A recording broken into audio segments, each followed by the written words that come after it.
আমাগো ব্যাপারটা তো এক্সেপশনাল। আমরা তো আমগো বিটি কি অন্য অন্য কিছু আছে। আমি তো বিয়ে করার উদ্দেশ্যে আছি। তারপর আমার বন্ধু নিয়ে পড়ছে না, আমি কি করবো, মারমু, জানে মারা না না না চাই মারা উল্টা করে টেঙ্গা পিটাবো না, কাম করবো ওর উপরে আমি আধা ঘন্টা বসে থাকবো, এরই মনে সবটা ভালো হয়।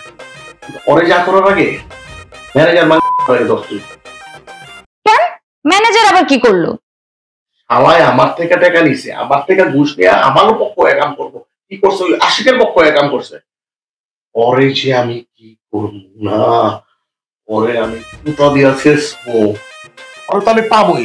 এই সবার কোনটা মরছে? ওই তো কোথায় যেন ফাল্গুনি না শ্রাবণী। ফাল্গুনি আর শ্রাবণী।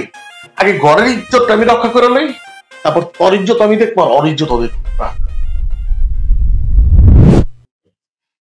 এজন্যই বলে নিজের বুঝ পাগলেও বুঝে।